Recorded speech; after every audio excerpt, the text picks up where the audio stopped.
Hello, जय हिंद साथियों। स्वागत है आप सभी का आपके अपने यूट्यूब चैनल पर।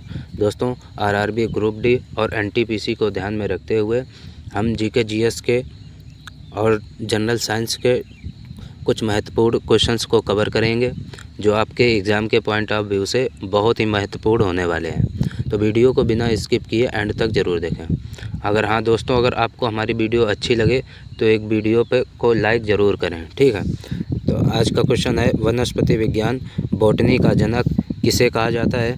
तो बॉटनी का जनक थियोफ्रेस्टस को कहा जाता है। किसको?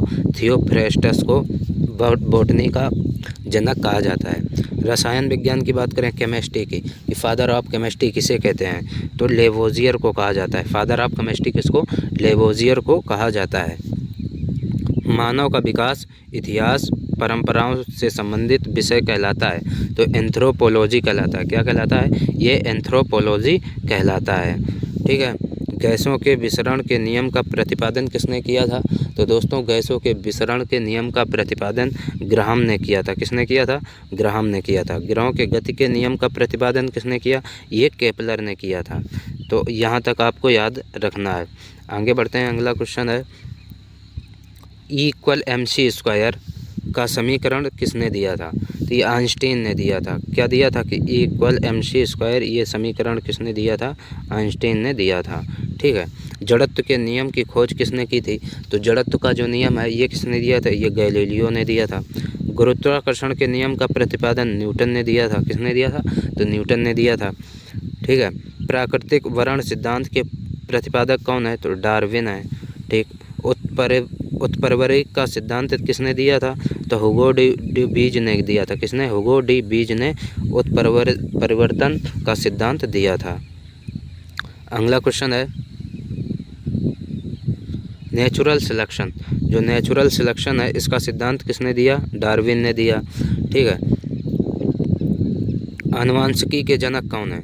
जो जेनेटिक होती है ना, कुछ मान लो कोई बीमारी होती है, आनुवांशिक जेनेटिक बीमारियां होती हैं, तो जो आनुवांशिक है उसके जनक कौन है? ये ग्रेगरी जॉन मेंडल हैं। इंपॉर्टेंट है, ये आपके एग्जाम के पॉइंट ऑफ व्यू से महत्वपूर्ण है, कई बार एग्जामों में पूछा जा चुका है। तो आनुवांशिकी के जनक हो जाएंगे ग्रेगरी जॉन मेंडल, ओके।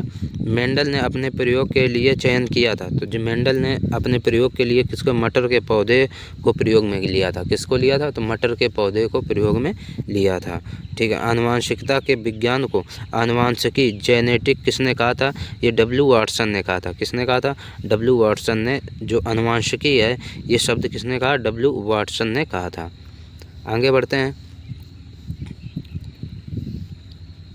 आनुवांशिकी उत्परिवर्तन होता है, ये किसमें होता है? क्रोमोसोम में होता है। जो आनुवांशिकी का उत्परिवर्तन होता है ये किसमें होता है? क्रोमोसोम में होता है। सर्वप्रथम जीन शब्द का प्रयोग किसने किया था? तो सर्वप्रथम जीन शब्द का प्रयोग जोहानसन ने किया था।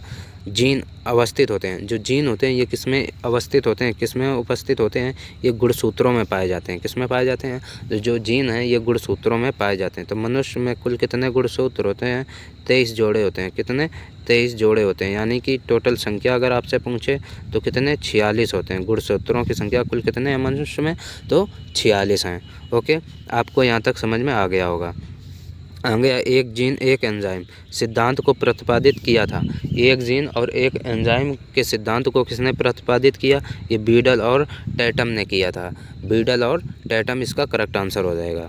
खून का लाल रंग होता है, जो हमारे शरीर में खून है तो खून का लाल रंग जो होता है वो किसके कारण होता है? तो ये हीमोग्लोबिन के कारण होता है। किसके कारण होता है? हमारे शरीर में हीमोग्लोबिन पाया जाता है, इसलिए जो रक्त होता है, खून होता है, उसका रंग कैसा होता है? लाल होता है, ठीक है। आगे बढ़ते हैं। अगला क्वेश्चन है, हीमोग्लोबिन में पाया जाने वाला तत्व कौन सा होता है? तो हमारे जो ब्लड में कौन सा तत्व पाया जाता है? ये लोहा पाया जाता है।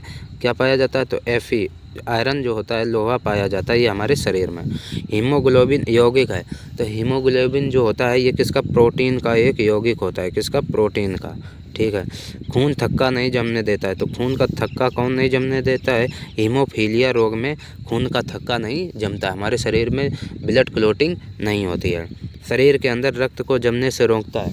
तो हमारे शरीर के अंदर जो ब्लड क्लॉटिंग होती है, जो खून को जमने से रोकता है, वो कौन? हेपेरिन नामक प्रोटीन है जो हमारे शरीर में पाया जाता है। कौन सा? हेपेरिन नामक प्रोटीन, जो क्या करता है? ये शरीर के अंदर रक्त को जमने से रोकता है, यानी कि ब्लड क्लॉटिंग ना हो। ये कौन सा होता है? तो हेपेरिन नामक प्रोटीन होता है जो कि हमारे शरीर के अंदर रक्त को जमने से रोकता है।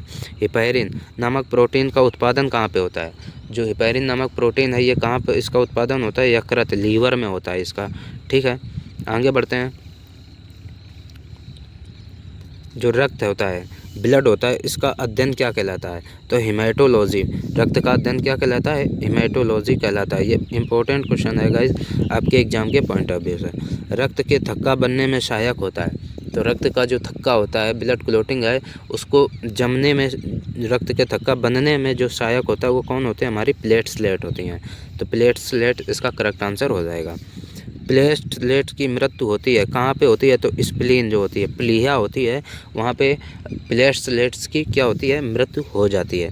रक्त का थक्का जमने में सहायक विटामिन कौन होता है? इंपॉर्टेंट क्वेश्चन है। विटामिन के होता है जो रक्त के थक्के को जमाने में सहायक होता है। कौन सा विटामिन हो जाएगा? विटामिन के इसका करेक्ट आंसर होगा। रुधिर का तरल भाग होता है, तो जो प्लाज्मा होता है, रुधिर का ये तरल भाग होता है, ये कितना हमारे बॉडी में कितने % पाया जाता है? प्लाज्मा 55% पाया जाता है। ठीक है, आगे बढ़ते हैं हम।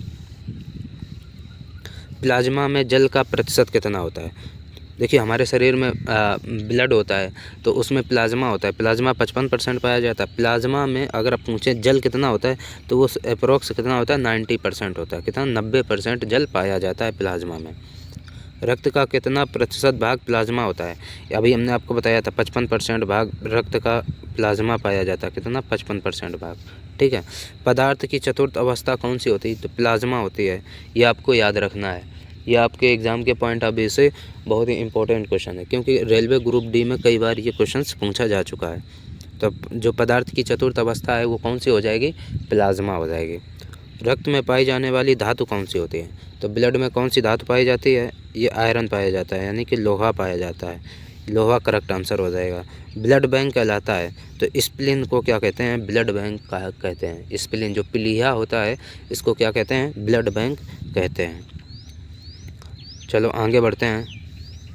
आरबीसी का कब्रिस्तान, यानी कि जो शमशान होता है, आरबीसी रेड ब्लड कॉर्पल्स, श्वेत रक्त कणिकाएँ जो होती हैं, उनका जो शमशान या कब्रगाह होता है वो किसको कहते हैं? प्लीहा को कहते हैं, स्प्लीन को कहा जाता है। ये आपको याद रखना है।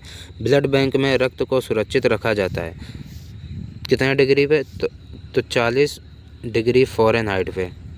कितने? 40 डिग्री फ़ारेनहाइट पे अब क्या होता है कि ब्लड बैंक में रक्त को सुरक्षित रखा जाता है। ये आपको याद रखना है। कितना? 40 डिग्री फ़ारेनहाइट पे।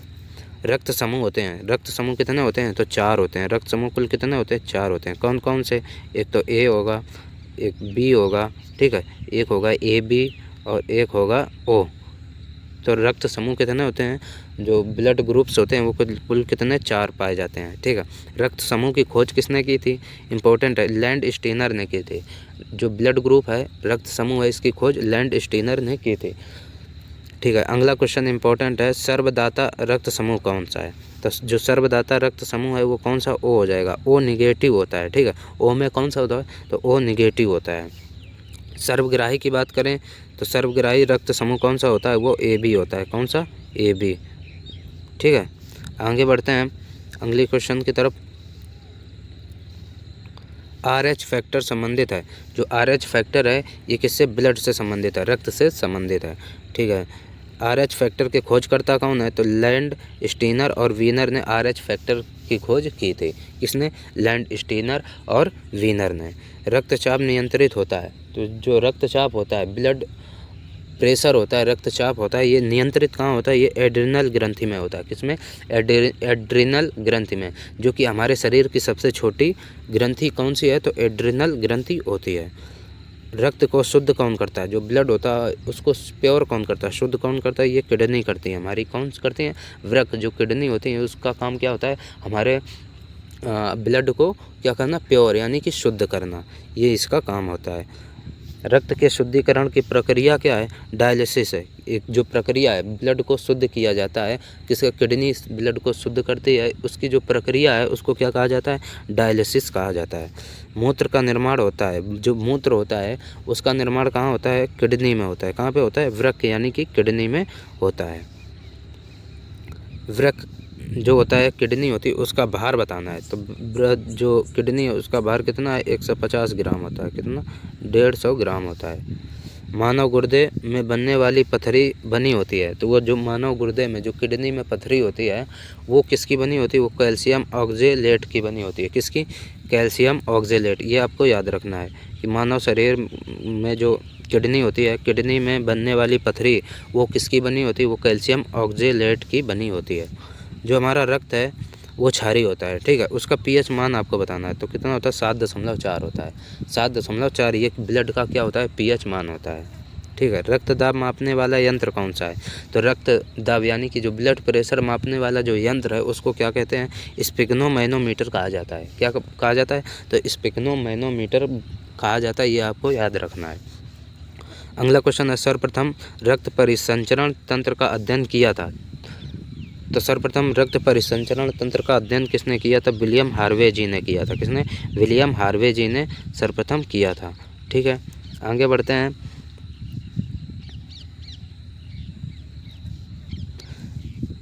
शरीर से हृदय की ओर रक्त ले जाने वाली रक्त वाहिनी कहलाती हैं। शरीर से हृदय की ओर ले जाने वाली रक्त वाहिनी क्या कहलाती हैं? उनको हम क्या कहते हैं? शिरा कहते हैं। शिरा क्या होता है? ये हृदय को की ओर रक्त ले जाती हैं। रक्त को कहाँ से? शरीर से हृदय की ओर ले जाती हैं, उसको क्या कहते हैं? शिरा कहते हैं, ठीक है। हृदय से शरीर की ओर ले जाने वाली रक्त वाहिनियाँ क्या? धमनी कहलाती हैं। आर्टरी क्या कहलाती हैं? तो धमनी कहलाती हैं, ठीक है। हृदय की धड़कन का नियंत्रक पेसमेकर जरा विक सेवन क्या है? ये कृत्रिम हृदय होता है। क्या होता है? पेसमेकर क्या होता है? ये कृत्रिम हृदय होता है, जो पेसमेकर होता है, ठीक है। और आज का लास्ट क्वेश्चन है। आज हम क्योंकि आज 60 ही क्वेश्चंस को कवर करेंगे और 60 के आगे अगली क्लास में आपको वीडियो में मिलेगा, ठीक है। शरीर में ऑक्सीजन का परिवहन किसके द्वारा होता है? तो शरीर में ऑक्सीजन का परिवहन ये रक्त के द्वारा होता है। हमारी बॉडी में जो ऑक्सीजन है, तो ऑक्सीजन का परिवहन ये किसके? ब्लड के थ्रू ही होता है हमारे बॉडी में, ठीक है। तो आपको बताना है आज की वीडियो आपको कैसी लगी। अगर वीडियो आपको अच्छी लगी हो तो वीडियो को लाइक करें और अपने सभी दोस्तों तक शेयर करें, ठीक है। मिलेंगे अब हम आपको नेक्स्ट वीडियो में, तब तक के लिए take care, bye bye, thank you.